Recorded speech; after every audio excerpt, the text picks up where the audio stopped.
எழுபதாவது பாடலை தற்போது நாம் பாடலாம். திருப்புகழ். இதிலே திருமூலர் சுவாமிகள் சொல்கிறார்: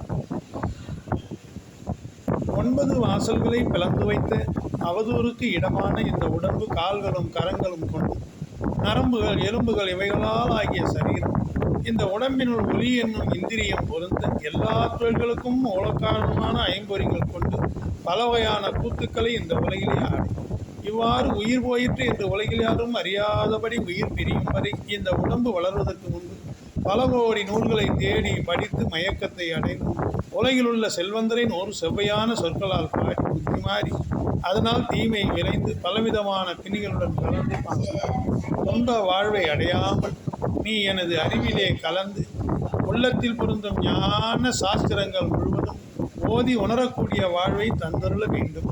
யமன் வந்து இளைஞன் மார்கண்டேயனின் உயிரை வருத்தினான். பாசக்கயிற்றை வீசுகின்ற சமயத்திலே வெளிப்பட்டு அஞ்சேல் அஞ்சேல் என்று அருளிய ஆதி முதல்வன் மன்மதனை நீ உனது 5 மலர் கணைகளோடு எரிவாயாக என்று நெற்றிக்கண்ணால் பார்த்த மௌனமூர்த்தி திருநீல கண்டருமாகிய சிவபெருமானுக்கு வேத முதலாகிய பிரணவ மந்திரத்தின் உட்பொருளை சொன்னபடி உபதேசித்த முருகா, ஆலகாலம் தோன்றிய பார்க்கடலில் பள்ளி கொண்டு கஜேந்திரன் எனும் யானையின் அச்சத்தை தீர்த்த ஆதி பொருளே, சக்கராயுதத்தை அழகிய கரத்தில் ஏந்துவோன் ஆயர்குலத்தில் தோன்றியவருமான மாயன் திருமாலின் மருகோனே, வேதங்கள் எல்லாம் உனது திருவடிகளை துதிக்க சேவல் கொடியை கரத்திலே தாங்கிய ஆதி பரம்பொருளாகி திருச்செந்தூரில் வாழ்கின்ற பெருமாளே என்று சொல்லுகிறார். இப்பொழுது பாடலை பார்ப்போம்.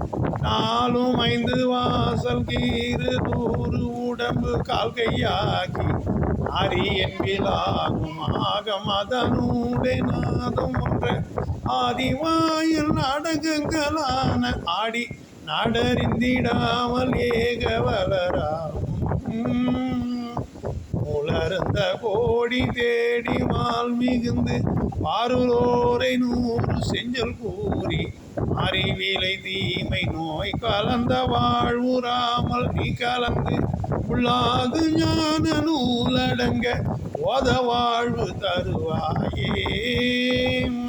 காலன் வந்து பாலனாவி காயவென்று வாசம் வீசு காலம் வந்து ஓலம் போலம் எனுமாதி காமனைந்து வானமோடு வேமின் என்று காணும் ஓனர் காணகண்டரோடு கால கண்டரோடு வேத மொழிவோனே.